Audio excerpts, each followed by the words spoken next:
Puji Tuhan, salam sejahtera dalam kasih Kristus. Setiap kita memuji Tuhan, setiap kita ada di dalam rumah Tuhan, kita harus menikmati, gitu ya, menikmati kehadiran Tuhan di tengah-tengah ibadah kita. Walaupun dalam keadaan yang terbatas, tapi kalau kita fokus, kita menikmati, itu indahnya luar biasa. Tidak bisa dikatakan, tidak cukup kata-kata untuk menceritakannya ya. Itu yang saya alami dan rasakan. Saya dalam keadaan yang seperti ini ya, saya kalau duduk di dalam rumah Tuhan,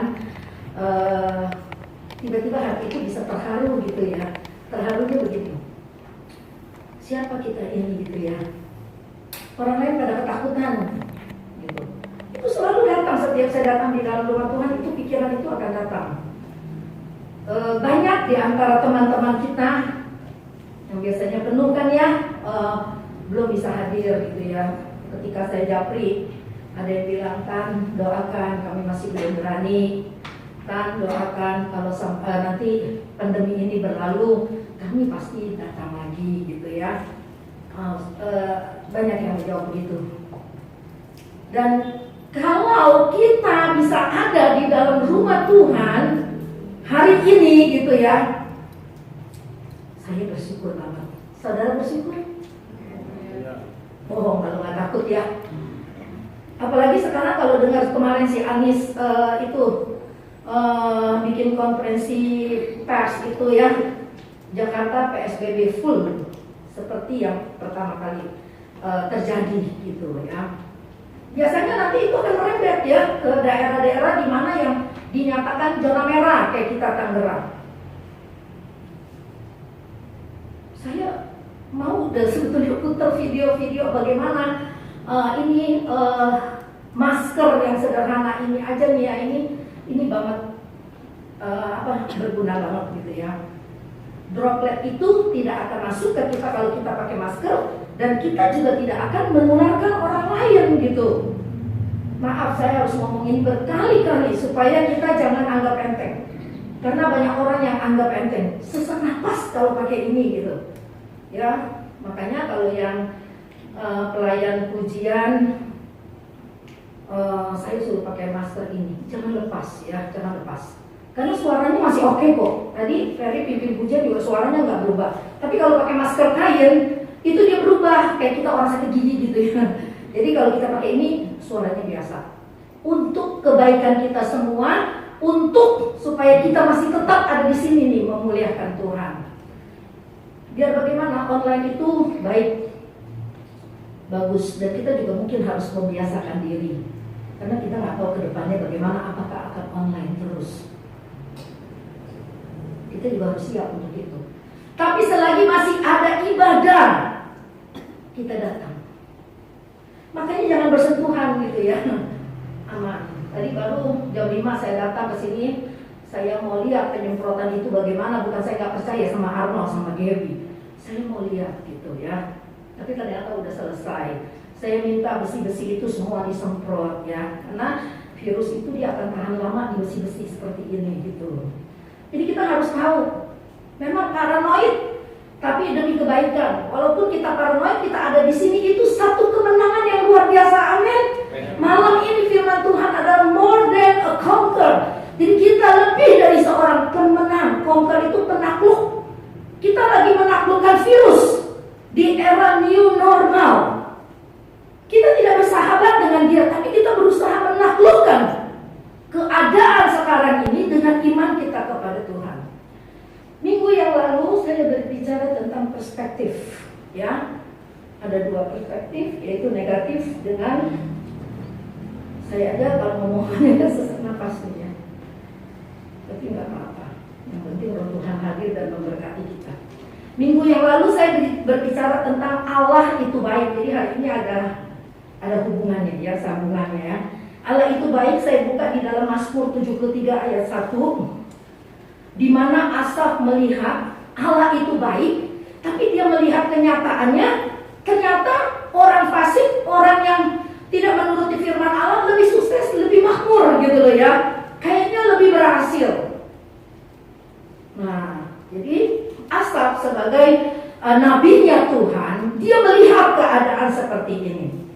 Tetapi kalau kita baca ayat-ayat ke bawah selanjutnya, dia langsung berubah ketika dia melihat memang seolah-olah orang fasik, orang tidak mengenal Tuhan itu hidupnya mujur, hidupnya lebih baik. Kita kayak orang Kristen susah, malu ke orang Kristen susah gitu loh ya. Dan orang yang gak Kristen korupsi, perasaan kita dia jahat banget orangnya, tapi dia sukses, rumahnya bagus, mobilnya mewah, bisa jalan-jalan ke luar negeri terus. Nah, ini satu kenyataan. Nah, itu kita mesti belajar bahwa cara pandang kita, cara lihat kita itu akan menentukan keputusan di dalam hidup kita ya. Maka kita belajar firman sedikit-sedikit. Penuhi terus pikiran kita, otak kita ini dengan firman Allah, sehingga kita boleh menjadi orang yang lebih dari pemenang ya. Nah, kemarin ada 3 poin, yaitu yang ke-1, Allah itu baik dilihat dari perspektif yang positif atau negatif. Yang kedua, Allah itu baik dihubungkan dengan loyalitas atau kesetiaan. Ya, orang yang setia kepada Tuhan yang bisa berkata bahwa Allah itu baik. Orang yang setia kepada Tuhan itu bukan ketika dia lagi nyaman dia bisa ucapkan itu dengan berkobar-kobar gitu, bukan loh. Tapi orang yang setia loyalitas adalah di dalam keadaan susah atau senang dia tetap berkata Allah itu baik. Walaupun mungkin dia terpuruk ada di paling bawah, tapi dia bisa merasakan Allah itu baik karena Allah pelihara hidupnya. Dan kalau kita bicara Allah pelihara hidupnya, bukan berarti Allah pelihara saya mesti pelihara seperti orang itu, banyak duitnya.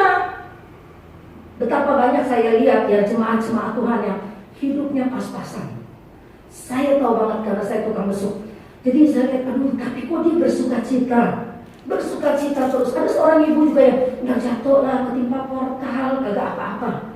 Terus naik angkot, ya jatuh, musruk, nggak apa-apa. Orang yang sangat sederhana, Tuhan pelihara dan dia selalu bersaksi, Tuhan itu baik. Saya jatuh nggak apa-apa, saya ketimpa besi nggak apa-apa. Ini yang loyalitas yang seperti itu yang Tuhan mau dari hidup kita, orang-orang yang percaya. Maka saya kalau ingat firman Allah, saya terharu kalau saya dan saudara bisa ada di dalam rumah Tuhan saat ini. Yang ketiga adalah bahwa Allah itu baik dihubungkan dengan jaminan atau garansi, ya, bahwa dia nggak pernah bohong. Kalau kita setia, maka dia jamin hidup kita dan dia tidak pernah gagal untuk memberkati kita. Amin. Itu minggu yang lalu reviewnya ya. Hari ini saya bicara tentang Allah itu lebih dari pemenang. Tema kita adalah Yohanes 10 ayat 10 bagian A yang saya ambil. Bahwa iblis datang, dia mau mencuri, membunuh, dan membinasakan. Dan dia mencuri. Mudah-mudahan bukan HP saya. Saya pikir HP orang lain, saya sebodoh amat katanya itu HP saya gitu ya. Jadi mencuri, udah mencuri, dia mau membunuh. Udah membunuh, enggak kampuan gitu loh, udah sampai membunuh itu, dia mau binasakan kita. Binasa tuh kalau bicara binasa artinya kita ada di neraka yang kekal. Waktu beberapa hari yang lalu saya nonton On the Spot gitu ya. Jadi ada satu di Rusia atau Uzbekistan kalau nggak salah, itu perbatasan dengan Rusia.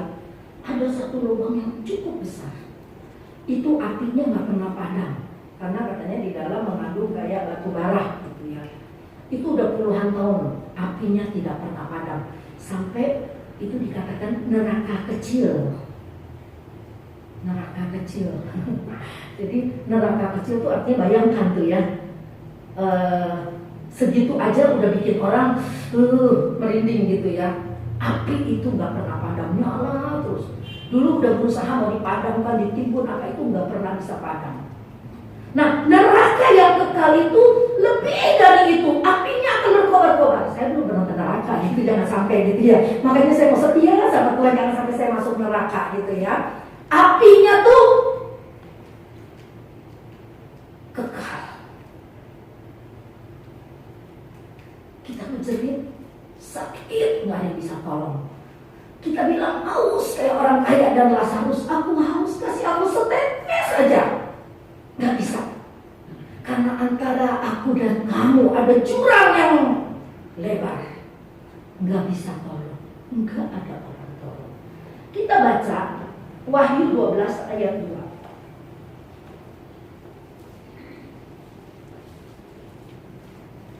Ayat 12 maaf. Wahyu 12 ayat 12.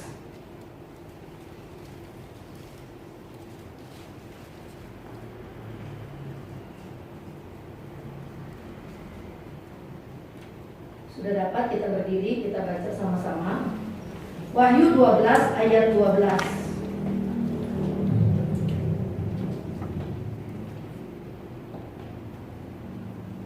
Kalau HP saya ini ada tafsirannya, jadi saya senang gitu ya. Yuk kita baca. Wahyu 12 ayat 12, 2, 3. Karena itu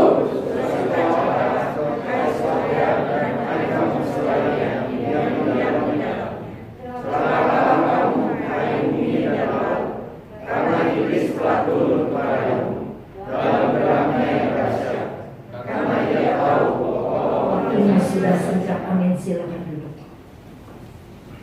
Karena ia tahu bahwa waktunya sudah dekat. Ini yang bagian B-nya dikatakan begini. Bagian A, bersukacitalah hai surga dan kamu sekalian yang diam di dalamnya. Jadi surga bersukacita, dan celakalah kamu hai bumi dan laut, karena iblis telah turun kepadamu dalam geramnya yang dahsyat. Jadi iblis dilemparkan ke bumi bukan dengan marah-marah gitu, enggak, dalam kegeraman yang dahsyat, artinya dalam satu kemarahan yang luar biasa itu iblis dibuang ke bumi. Maka misinya dia adalah mencuri, membunuh, dan membinasakan. Dia dendam, dia iri hati. Maka apa yang Tuhan buat, dia bisa buat loh. Dia bisa buat mujizat. Seolah-olah itu dari Tuhan. Banyak orang terkecoh, padahal itu perbuatan iblis yang mau menjebak. Dia cuma gak bisa lakukan mencipta, dia gak bisa lakukan itu. Karena iblis adalah malaikat yang dibuang dari surga. Karena di hatinya mulai ada kesombongan, mau melebihi Allah. Jadi iblis dibuang dalam geramnya yang dahsyat, dalam satu kemarahan yang luar biasa. Karena dia tahu bahwa waktunya sudah singkat. Waktu awal-awal misi, firman Tuhan tentang misi, kita kupas, itu ada satu ayat yang saya juga gak bisa lupa. Bahwa iblis diusir, dia akan pergi, dan dia akan kembali. Dia menunggu waktu yang tepat. Hari ini kita dibebaskan dari iblis, terus kita lengah, kita gak pernah berdoa, kita gak baca firman, kita malas ibadahnya. Iblis akan datang dan menggoda kita, dan akan membuat kita meragukan kasih Allah, dan membuat kita meragukan, mujizat itu udah gak ada zaman sekarang. Nah itu yang iblis mau buat.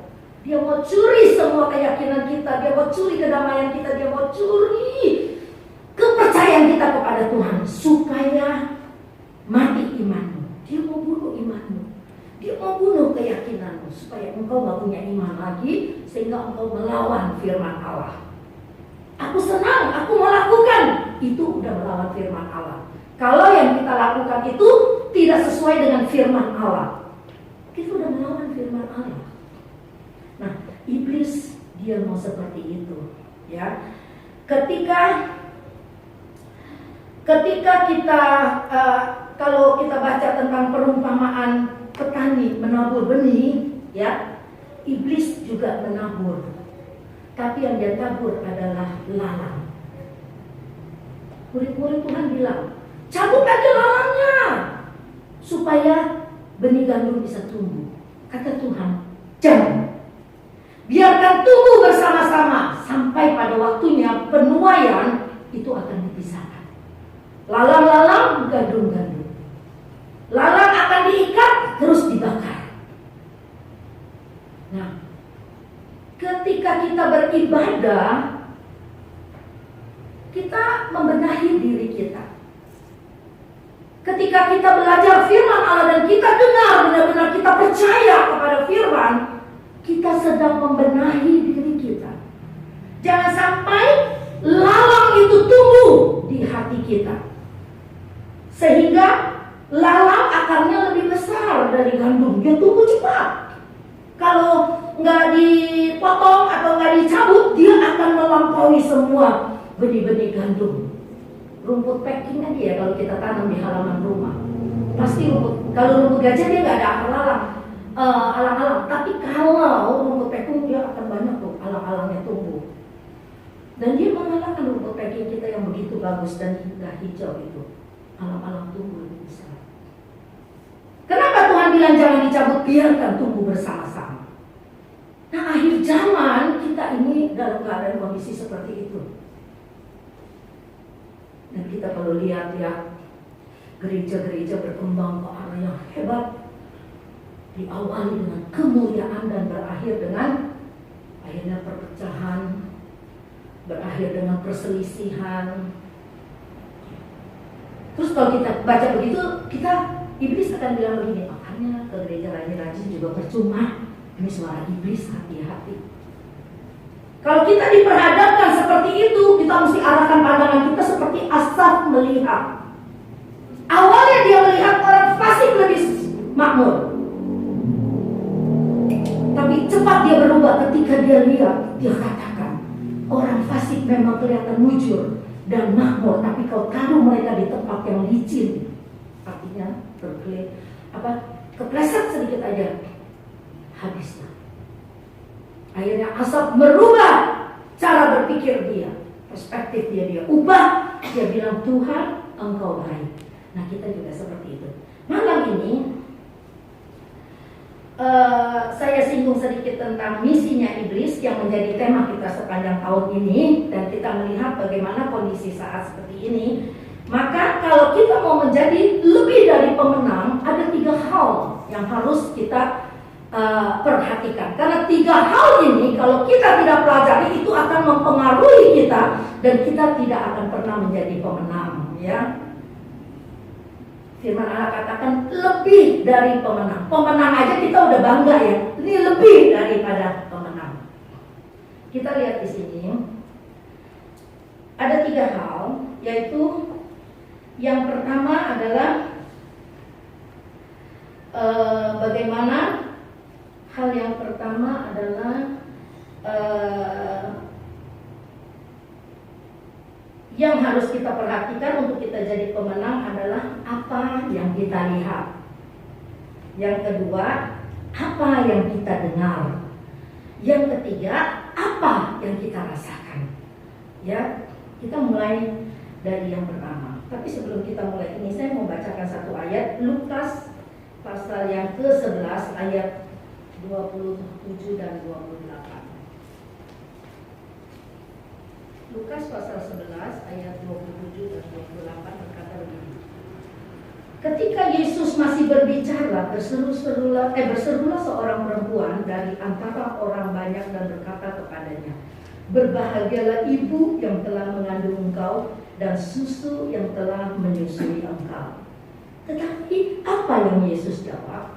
Yesus berkata, yang berbahagia ialah mereka yang mendengarkan firman Allah dan yang memeliharanya. Ya, ini yang kita harus simpan dalam hati kita adalah yang berbahagia bukan yang rumahnya gede, mobilnya banyak, hartanya banyak. Tapi Tuhan berkata, yang berbahagia adalah orang yang mendengarkan firman Allah dan memeliharanya. Ya, dengar firman Tuhan. Besok ditanya kemarin di Sekina khotbahnya apa? Lupa. Minggu yang lalu siapa yang ingat khotbahnya apa? Mikir semuanya ya. Ya, saya juga melatih diri saya untuk ingat khotbah minggu lalu apa. Kita bisa lupa, maka kita perlu memeliharanya, artinya baca lagi. Maka sekarang enak, ada rekamannya, video. Kamu bisa YouTube, jadi kamu bisa ulang lagi dengar gitu. Jadi kamu kalau nggak ada kerjaan jangan buka TikTok dulu, ya. Jangan buka TikTok. Yang ketawa tuh sering buka TikTok dulu gitu. Ya, jangan. Boleh sekali-sekali lihatlah yang lucu-lucu. Saya juga demen yang humor-humor gitu ya. Tapi buka juga itu firman Tuhan. Oh iya, Bapak Gembala minggu lalu khotbah bagus, misalnya ya. Kita lihat, oh minggu yang lalu Pak Rudi Mumu khotbahnya bagus banget. Yuk kita buka lagi, kita lihat. Itu melatih diri, memelihara firman, itu seperti itu. Bukan dengar dan melupakannya, berarti kita tidak memelihara firman. Ya, yang pertama, apa yang kita lihat itu mempengaruhi apakah kita bisa jadi pemenang atau tidak. 12 pengintai, Kamis yang lalu saya sudah ceritain juga ya. 12 pengintai ini terdiri dari 2 tim. Satu tim mayoritas jumlahnya 10, satu tim minoritas jumlahnya 2 yaitu Kaleb dan Joshua. Nah, yang mereka lihat 12 pengintai ini ya yang dikirim oleh Musa untuk mengintai kota Kanaan yang akan mereka duduki, yang akan mereka ambil alih karena itu janji Tuhan. Yang 10 bilang begini, tanahnya subur gitu ya, bagus, tapi orangnya gede-gede, kita pasti kalah. Yang 10 bilang begitu, karena dia melihat yang seperti itu. Yang 2 bilang apa? Memang orangnya gede-gede, tanahnya luas dan subur dan sangat indah, tetapi kita bisa maju dan mengalahkannya. Kamis yang lalu saya bilang itu perspektif iman, melihat dengan iman. Nah, apa yang kita lihat itu menentukan keputusan. Nah, kalau kita mau jadi pemenang, apa yang kita lihat, kita mesti lihat seperti 2 pengintai melihat. Contohnya ya, jadi 12 pengintai itu dikatakan cikal bakal Mossad. Tahu ya Mossad ya? Yang suka politik tuh tahu Mossad ya. Badan intelijen Israel. Kejam bukan main. Paling kejam di dunia. Ya, jadi dibilangnya itu cikal bakalnya dari 12 pengintai itu. Kekristenan bukan soal penampilan. Kekristenan adalah soal iman, soal keyakinan kita kepada Tuhan. Kalau kita bangun panggung untuk diri kita, artinya kita bangun kemuliaan untuk diri kita, maka nggak tepat kalau kita cari itu di gereja. Ada banyak orang cuma cari panggung di gereja. Ini nggak tepat. Kemuliaan Tuhan tidak akan melingkupinya. Ya, tetapi air mata yang menetes di meja korban bakaran itu tidak pernah sia-sia karena air mata itu ditampung. Jadi yang kita bangun bukan kepujian buat diri kita, yang kita bangun adalah mesbah korban bakaran kepada Tuhan. Mesbah korban bakaran adalah bicara kita bakar semua sifat-sifat buruk kita. Kita bakar semua kelakuan-kelakuan kita yang tidak baik, pikiran kita yang salah, pandangan kita yang salah, kita bakar di atas mesbah korban bakaran. Itu ada pertobatan yang luar biasa. Nah, apa yang kita lihat? Joshua dan Kaleb bilang kuasa Tuhan lebih besar dari semua orang yang gede-gede itu yang dia lihat. Saya bingung kalau orang sering cerita begini, dia melihat setan dulu gitu. Saya tuh gak pernah lihat setan, tapi saya tahu dia gak cakep, dia gak ganteng, dia pasti jelek. Karena banyak orang takut kalau dari setan ya, pasti dia jelek. Kalau Tony Daud bilang kalau kita sering lihat setan tuh gak bagus, Kalau Tony Daud karena dia mantan dukun. Tapi kalau dibilang kita merinding, kita doa buat orang yang kerasukan setan, kita merinding, itu benar ada kuasa kegelapan. Tapi kita nggak usah takut karena ada kuasa yang lebih besar dari kuasa itu di dalam diri kita. Ini kita harus yakini itu. Kalau kamu yakini itu, nggak takut. Merindinglah. Saya hamba Tuhan pun merinding. Tapi kita nggak takut dan kita harus kalahkan. Oh, I am more than a conqueror. Saya lebih dari seorang pemenang. Kenapa saya harus kalah sama merinding itu, gitu kan? Tadi sama Gaby baru cerita itu ya. Di ruangan ini ada ini. Ini rumah Tuhan, nggak ada iblis. Kalau rumah kosong, ya yang tidak pernah ditinggalin, yang tidak pernah didoakan, nah itu akan datang roh-roh yang tidak kita undang, dia datang karena itu rumahnya kosong.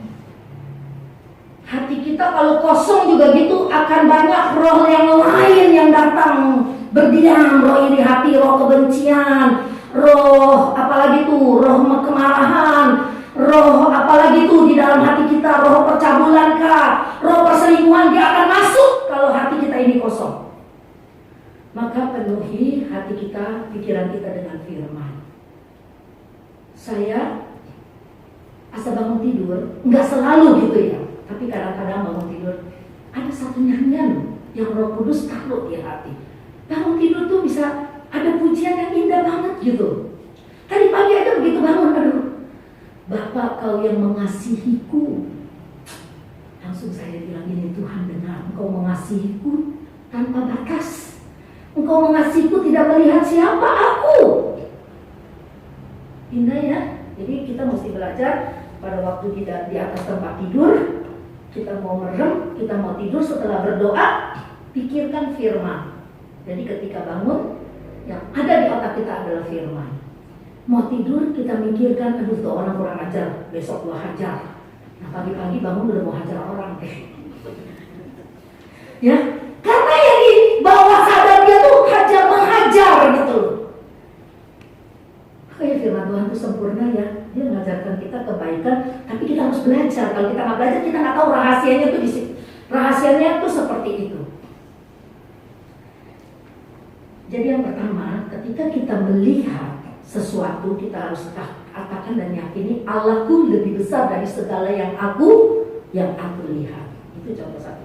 Yang kedua, sikap atau tindakan yang dipengaruhi oleh apa yang kita dengar untuk kita menjadi seorang pemenang. Ya, sikap yang kedua adalah apa yang kita dengar. Apa yang kita dengar akhir-akhir ini? Ayo, apa yang kita dengar akhir-akhir ini? Baca berita enggak? Nonton berita enggak? Baca sih enggak, sekarang orang jarang beli koran. Semua dengar berita. Dengar berita. Anak kecil dimatiin dulu. Satu penjahat ditanya gini, kenapa itu anak kecil dosanya apa? Sama polisi ditanya. Karena saya benci sama ibunya. Loh, kenapa benci sama ibunya? Ibunya berselingkuh sama laki-laki lain. Loh, anaknya dibunuh 8 tahun. Polisi menemukan lebam di perut, di leher. Sedosa-dosanya, sejahat-jahatnya, kejahatan anak-anak itu enggak seberapa dibandingkan dengan kejahatan orang dewasa. Tapi orang yang hilang akal akan menjadi pembunuh seperti itu. Kejamnya luar biasa. Maka perlu firman di hati kita. Nah, kita dengar yang begitu kan kita langsung sakit jiwa dia itu. Kita dengar apa lagi akhir-akhir ini?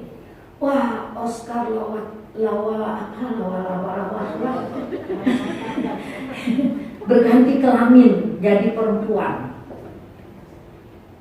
Nah, itu yang kita dengar gitu. Apalagi yang kita dengar? Aduh, Jakarta sudah gawat keadaannya. Virus corona tidak bisa ditanggulangi, Wisma Atlet penuh, padahal udah tambah 2 gedung, Rumah Sakit Persahabatan penuh, terus Rumah Sakit Tarakan, yang rumah sakit umum, pasien semua di lorong-lorong. Nah, apa yang kita dengar ini terus mempengaruhi pikiran kita. Oh iya, udah jangan ke gereja mempengaruhi pikiran kita, apa yang kita dengar. Salah satunya ya si Om. Om belum berani datang, cukur aja nggak. Lu kalau ketemu Om kaget dah, rambutnya gondrong. Nggak berani cukur. Sampai saya bilang tadi pagi, lu ngaca deh, ngaca. Kata saya gitu, lu rambut udah kayak apa gitu. Apalagi kalau lagi acak-acakan belum disisir. Aduh, ujungnya keril-keril gitu ya. Aduh, dia biarin lah, makanya nggak mau ngaca, kata dia. Kesian amat ya, istrinya tuh mengaca lagi, dia udah nggak mau ngaca gitu ya. Nah, apa yang didengar membuat kita ketakutan, khawatir, cemas, akhirnya imannya berkurang, tidak berani melangkah. Nah, Herodes juga mengalami seperti itu. Ketika dia dengar ada satu raja yang baru lahir, yang langsung di otaknya nyambung begini, wah gawat. Berarti aku dapat saingan, bisa lengser ini gara-gara ada satu raja lagi yang lahir. Mulai rencana jahat keluar. Ketika orang Majus datang mencari raja yang baru lahir itu di mana, dia bikin rencana. Cepat cari, aku juga mau datang menyembah dia. Padahal ketika mendengar itu dia udah khawatir bahwa kedudukan dia akan tergeser. Keluarlah rencana jahat, mau membunuh bayi yang baru lahir itu yang dikatakan raja. Herodes panik karena kedudukannya merasa terancam, panik karena ada iri hati, ada kebencian, ada macam-macam di dalam pikiran. Maka putusan yang dia ambil jahat, bunuh semua anak laki-laki orang Ibrani, karena dia takut. Maka kalau kita lagi panik mendengar sesuatu, jangan buat keputusan, itu bisa berakibat fatal. Saya sering menasihatin orang karena saya juga punya pengalaman yang banyak. Kalau lagi marah banget gitu ya, diam dulu deh, diam. Tunggu sampai besok. Besok masih panas hatinya, udah jangan bikin keputusan dulu, kalau perlu jangan ngomong, tunggu sampai lusa. Saya melatih diri saya segitu, nanti kalau kita tunggu besok atau lusa, akhirnya yang ada pengampunan. Ya udahlah, mau diapain, emang begitu orangnya. Kan indah. Tapi kalau lagi marah, saya kalau nasihati keluarga muda yang berantem, terus pernah dipukul sama lakinya misalnya, atau saya nasihatnya awas, jangan sampai mukul istri. Terus saya akan bilang begini, kalau suamimu lagi marah, mulutmu diam, walaupun engkau sakit hati. Jangan sampai mati konyol dipukul sama dia. Nah, suami juga begitu, kalau istri lagi marah, diam gitu. Kan dulu bilangnya dia ramah, maka aku jatuh cinta. Udah kawin, ramahnya berubah, dia bawel amat sih, gue jadi gak demen. Nah, hati-hati. Dulu ramah banget, dulu ada orang naksir saya, sama-sama ngeles bahasa Inggris gitu ya. Nah, ada si Om yang lagi kita cerita ya. Jadi ngeles bahasa Inggris salsa ya, orang India yang ngajar itu. Ada satu bapak-bapak dia naksir sama saya. Terus dia ngajakin makan di stick candy gitu ya. Saya gak mau. Terus aduh, mau cerita apa jadi lupa. Jadi lupa, nostalgia dulu lucu ya. Jadi aduh, mau cerita apa saya lupa. Udah, kata Tuhan gak boleh cerita, jangan ya, lewatin ya. Kata Tuhan gak boleh cerita, dilupain ini. Jangan lupa gitu ya. Nah, jadi kalau kita lagi panik, kita lagi marah, jangan buat keputusan. Itu fatal biasanya. Herodes dia panik, dia marah, dia bikin keputusan yang fatal. Akhirnya berakhir tragis hidupnya karena seperti itu. Nah, kita anak Tuhan jangan seperti itu ya. Jangan seperti itu. Jadi kita nih anak Tuhan punya firman, punya pemikiran yang bagus. Jadi apa yang kita lihat, apa yang kita dengar, kita serahkan kepada Tuhan. Ya, serahkan kepada Tuhan. Tuhan, aku mengalami seperti ini. Aku nggak mau terjadi. Ada banyak keluarga-keluarga muda yang saya doakan, terus saya bilang jangan lawan. Akhirnya terus mau ibadah sama-sama, akhirnya rumah tangganya dipulihkan. Yang bahagia ya juga saya ikut bahagia. Saya sedih kalau ada perpisahan. Kalau bisa jangan ada perpisahan. Sebab hidup saya pun bukan hidup yang mulus kayak jalan tol sampai bisa 40 tahun bertahan. Bukan lancar kayak jalan tol. Tapi kalau bisa bertahan, karena saya mau jadi lebih dari pemenang, maka saya harus berdiri di atas kebenaran firman Allah. Banyak yang harus saya singkirkan, keegoisan saya, supaya saya bisa bertahan, tetap menjadi pemenang. Saya nggak mau jadi orang yang kalah. Yang ketiga,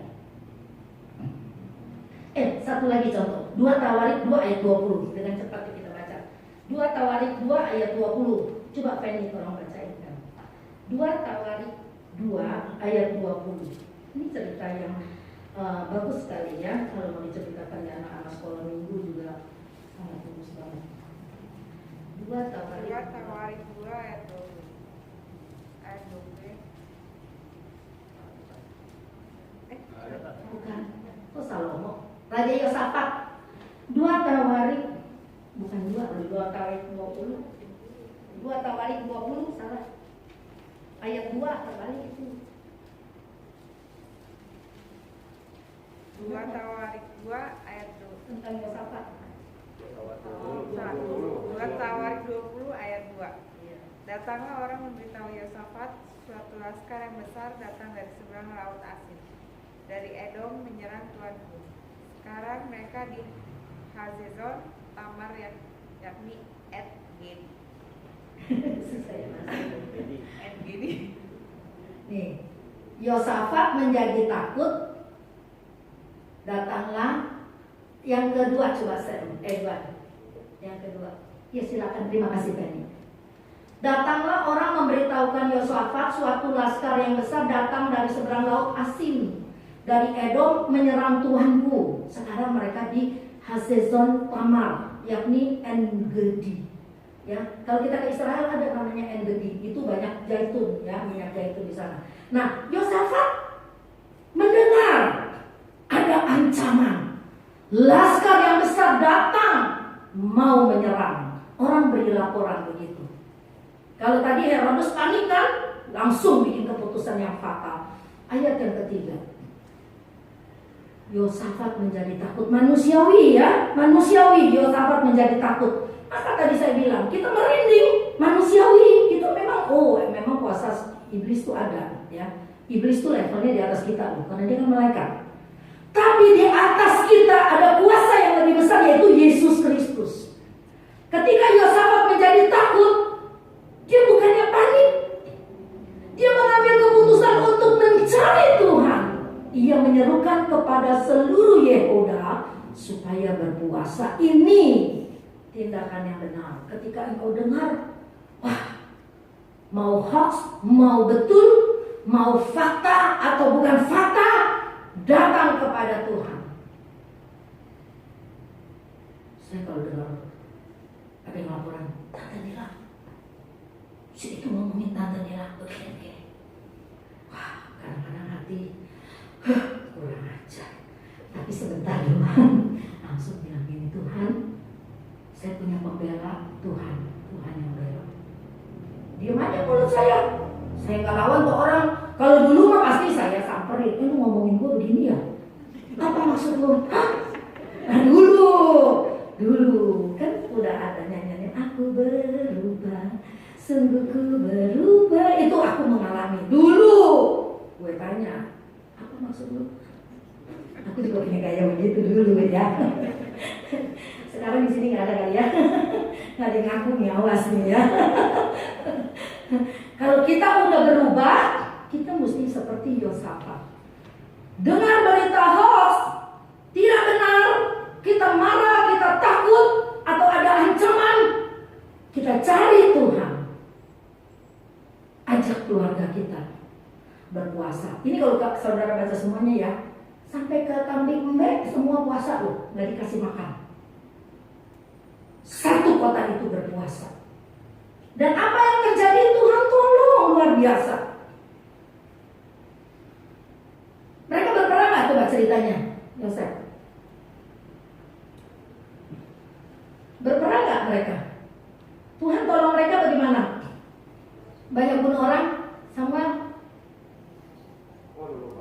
Lupa ya? Nanti jadi PR ya cerita ya. Baca itu cerita. Belum sampai ketemu berhadapan muka, Tuhan udah bikin musuhnya kocar-kacir. Musuh seperti mendengar suara derap kuda, wah gitu diserang. Akhirnya mereka kaget, kacau balau, kocar-kacir. Kalau Tuhan bela begitu, bukan kita yang berperang, tapi Tuhan yang berperang, itu luar biasa. Kalau kita difitnah orang, ketika kita berseru kepada Tuhan, kita minta Tuhan yang bela, bukan kita yang maju nyerang orang itu. Mungkin orang lain yang hajar dia seperti itu. Dan kita akhirnya hanya jadi penonton. Oh Tuhan, terima kasih Engkau Allah yang adil, El Sadik, Allah yang benar dan adil. Dia bukan Allah yang adil aja, tapi dia Allah yang adil dan Allah yang benar. Luar biasa, belajar firman itu indah ya. Makanya belajar walaupun cuma sedikit kita belajar. Jadi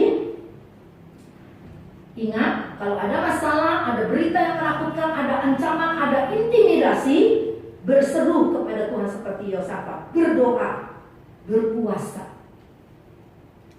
Dan rakyat dan semua ternak dikatakan ikut berpuasa.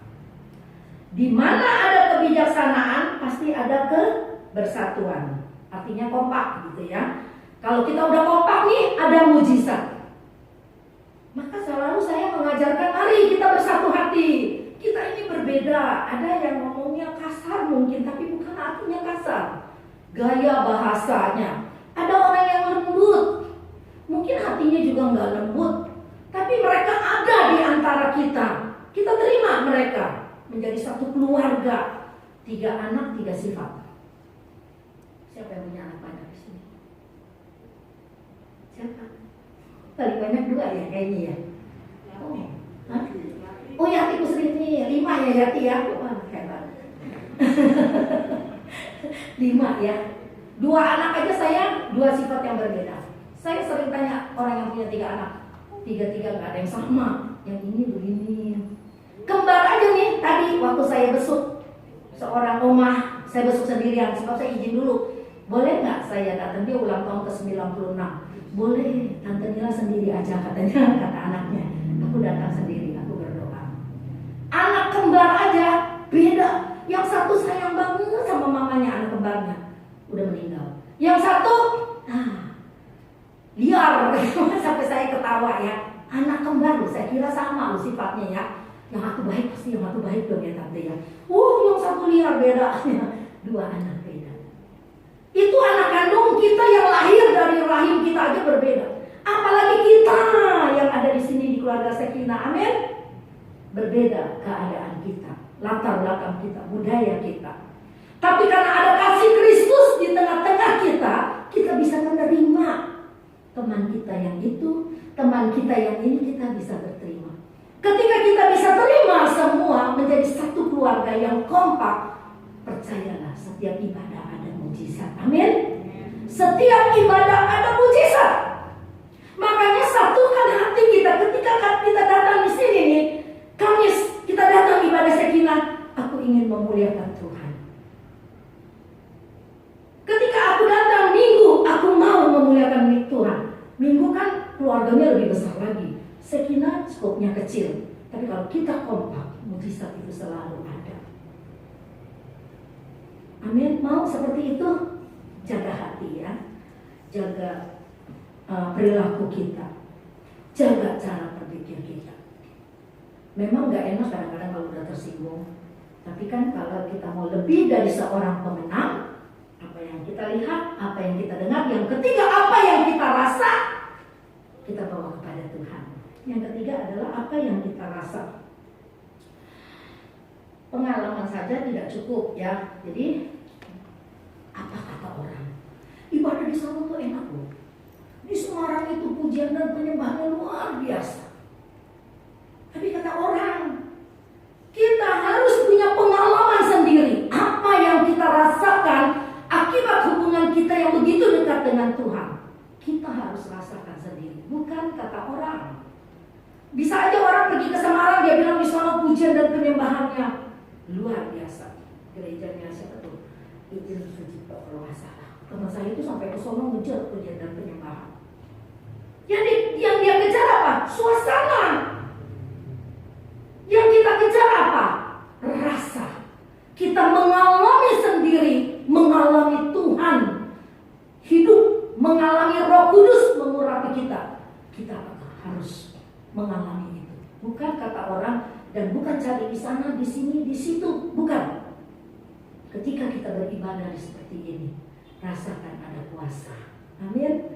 Saya selalu merasakan ada kuasa yang luar biasa. Ketika puji-pujian dilantunkan, saya tahu Allah sudah hadir dan Dia memberkati kita. Ya. Terus kita lihat begini ya, waktu Yesus berjalan di atas air, ingat kan cerita itu ya? Murid-murid kaget. Ada hantu. Padahal mereka memang lagi dalam ketakutan kan di perahu itu. Nah, kenapa mereka bisa bilang itu Yesus? Itu hantu, gitu ya, bukan Tuhan. Kenapa? Rupanya ada cerita mitos atau legenda di Danau Galilea itu, di mana Yesus berjalan di atas air itu. Itu dulu katanya kalau malam, tengah malam gelap itu ya, suka ada setan lewat gitu ya. Katanya, baru tadi cerita-cerita setan masih Ewi ya. Ada ngeliat setan. Ini juga begitu. Jadi di dekat sekitar daerah Galilea itu orang itu percaya. Jadi ketika mereka lihat Yesus di tengah berjalan di atas air, oh itu hantu, bukan Tuhan. Karena mereka merasa ini seperti yang diceritakan oleh keadaan pada waktu itu. Tapi Yesus berkata begini loh, ini aku, jangan takut. Ketika murid-murid ketakutan, Yesus langsung berkata, ini aku, jangan takut. Dia tidak berkata begini loh, jangan takut, ini aku loh. Tapi Yesus berkata, ini aku. Jadi Yesus nomor satu. Yang kedua baru persoalannya jangan takut. Jadi kalau udah belajar firman Tuhan tuh ya, setiap perkataan yang pertama keluar, yang kedua, yang ketiga, itu punya arti. Ini aku, jangan takut. Kalau kita nyetir anak supaya dia aman bagian, jangan takut. Ini mami ada di sini, ini popo nih, popo ada di sini, ini popo. Ya, tapi Tuhan bilang ini aku. Jadi artinya carilah Tuhan dulu, baru persoalanmu bawa kepada Tuhan. Ya, nomor satu kan Tuhan, Dia nomor satu di atas kehidupan kita. Kalau engkau mau menjadi seorang pemenang, lebih dari seorang pemenang. Ingat cerita Sadrak, Mesak dan Abednego, saya tidak bacakan. Daniel 3 ayat 17-18 ada satu pernyataan yang luar biasa. Ketika dia mau dibuang ke dalam api, Sadrak, Mesak dan Abednego disuruh menyembah. Dia nggak mau, dia tidak mau menyembah. Yuk kita baca aja ini untuk ayat yang terakhir. Sama-sama kita berdiri, Daniel 3.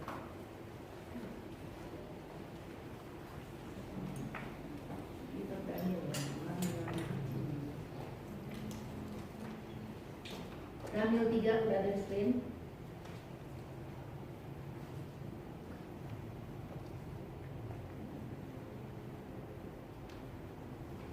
Daniel 3 ayat 17 dan 18. Belum ya, Pak? Nah, sama-sama kita baca. Ini ketika disuruh menyembah, dia nggak mau. Ya, 3 pemuda ini. Karena mereka punya keyakinan yang luar biasa kepada Allah. Ini jawabannya. 2, 3.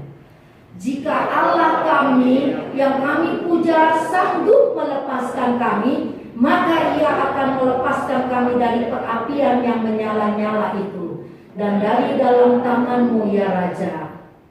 Tetapi seandainya tidak, hendaklah Tuanku mengetahui ya Raja, bahwa kami tidak akan memuja dewa Tuanku dan tidak akan menyembah patung emas yang Tuanku dirikan itu. Sama-sama katakan amin. Pernyataan iman itu perlu di dalam melalui mulut kita anak Tuhan. Ginian kan juga bisa kita alami loh ketika kita punya keluarga yang agama Budanya kuat. Ayo kuit di depan peti mati mamanya misalnya gitu. Berat kan ya, mama kita loh, orang tua kita loh, disuruh kuit. Punya jawaban apa enggak? Makanya belajar firman. Ketika kita disuruh kuit, kita nggak kuit, tapi kita nggak kurang ajar. Karena kita menghormati Tuhan lebih dari segalanya. Dan kali saya kasih kesaksian bahwa saya juga kawin dengan om. Dia dari keluarga yang Budanya luar biasa. Bagaimana saya mempertahankan iman saya tanpa harus menyakiti mereka? Dan saya pakai firman Allah. Dan akhirnya mereka menghormati saya. Kalau mereka lagi sembahyang, makanan dipisahin. Itu yang di mangkok-mangkok warna hijau nggak disembayangin, gitu ya. Ini kan luar biasa ya. Siapa yang bisa buat saya? Enggak, saya bisa dibenci. Tapi kalau Tuhan yang menggerakkan mereka, kemuliaan itu buat Tuhan. Ketika dia bisa menghormati saya tidak memakan makanan penyembahan berhala. Dia sudah menghormati Allah yang saya sembah. Ya, ketika ini kejadian Sadrak, Mesak dan Abednego, Nebukadnezar sampai bilang, Allahnya orang Israel itu betul-betul Allah yang hebat. Dari mulut orang kafir keluar pemujaan kepada Allah orang Israel, Allah kita, Tuhan Yesus Kristus. Amin. Kita akan berdoa. Bapa kami yang ada di dalam surga, firman-Mu sudah dibentangkan. Hamba-Mu penuh dengan keterbatasan. Tapi saya percaya Tuhan, ada Roh Kudus di tengah-tengah kami yang akan menerangi pikiran kami, yang akan menerangi semua apa yang kami sudah terima pada malam ini untuk kami mengerti dan memahami, untuk supaya iman kami bertumbuh dan kami boleh melihat kemuliaan Allah di dalam kehidupan kami. Kami harus menjadi seorang yang lebih daripada pemenang seperti firman yang Tuhan janjikan kepada kami. Tuhan, beri kami kekuatan. Jangan sampai ada satu orang pun di antara kami yang pada malam hari ini hadir kalah dengan keadaan. Kalau ini waktu penampian, alangkah sedihnya kami adalah gabah yang dibuang Tuhan. Biarlah kami menjadi orang-orang pilihan yang kuat, yang tidak dipengaruhi oleh apa yang kami lihat, apa yang kami dengar, apa yang kami rasa. Karena Tuhan yang ada di dalam kami lebih besar dari segalanya. Berkati firman-Mu Tuhan. Berkati setiap telinga yang sudah mendengar firman-Mu pada malam ini. Biar kuasa Roh Kudus berbicara terus di hati kami. Supaya seperti yang Yesus katakan, yang berbahagia adalah yang mendengarkan firman Tuhan dan memeliharanya. Kami mau memelihara firman-Mu di hati kami, di hidup kami, sehingga hidup kami adalah hidup yang melakukan firman Allah. Terima kasih Tuhan, Kau berkati semua yang sudah hadir pada malam ini. Kami berbahagia Tuhan, ada keluarga muda yang sudah hadir, yang akan merencanakan membangun sebuah rumah tangga, yaitu Amanda dan Daniel Tuhan, yang akan menikah pada tanggal 3 Oktober. Terima kasih kalau malam ini mereka boleh hadir. Tuhan berkati. Biarlah langkah yang pertama ini membuat mereka semakin mantap untuk melangkah, memberikan sebuah fondasi yang kuat di dalam rumah tangga yang mereka akan bangun. Bertumbuh bersama-sama dengan kami, keluarga Sekina di tempat ini Bapak. Dan juga Leo dengan Erin yang akan menikah pada bulan Maret tahun depan. Mereka sudah hadir di tempat ini Tuhan. Bersama-sama kami mau bertumbuh dan melayani pekerjaan Tuhan dengan talenta masing-masing. Tuhan berkati rencana pernikahan mereka. Di tengah-tengah pandemi, kiranya biar Tuhan yang beracara dan menguduskan semua rencana yang sudah mereka rencanakan Tuhan. Tuhan, saya tahu Engkau akan memberkati rumah tangga Daniel dengan Amanda, Leo dengan Erin. Dan Tuhan akan memberkati kami semua di sini. Rumah tangga kami yang sudah kami bangun. Mungkin ada yang 1 tahun, 2 tahun, 3 tahun, sampai dengan saya sendiri yang paling tua 40 tahun. Kami ada dalam pemeliharaan-Mu yang ajaib. Malam ini kami berdoa buat Lucy Tuhan yang sudah dioperasi. Kami berdoa di dalam nama Yesus Tuhan, jamah dan pulihkan keadaannya Tuhan, supaya Lucy cepat sembuh dan dia boleh sembuh sempurna Tuhan. Kami berdoa buat juga Tuhan Alyong yang operasinya tertunda karena gejala demam dan keadaannya yang kurang fit Tuhan. Engkau tolong Alyong Tuhan, beri kekuatan dia buat dia. Damai sejahtera Allah ada di hatinya dan mujizat boleh terjadi Tuhan. Itulah yang kami imani. Berkati juga Ratna Tuhan dengan benjolan yang ada di tiroidnya dan kelenjar getah bening. Di dalam nama Yesus biar Ratna mengalami mujizat Tuhan. Kami percaya tidak ada yang mustahil bagi-Mu Tuhan. Kami juga berdoa buat Heri yang ada di Kalimantan Tarakan. Kami berdoa buat Ricky yang ada di Samarinda. Mereka harus bekerja jauh mencari uang demi keluarga. Tuhan lindungi, tutup bungkus dengan kuasa darah-Mu Tuhan. Di darat, di laut, di udara, mereka ada dalam perlindungan-Mu yang aman. Terima kasih Tuhan. Berkati kami semua yang sudah hadir pada malam ini. Nama-Mu yang kami tinggikan, nama-Mu yang kami muliakan. Terima kasih kami akan menjalankan persembahan yang kedua untuk pekerjaan Tuhan. Allah berkati tangan-tangan yang selalu terbuka untuk menopang pekerjaan Tuhan.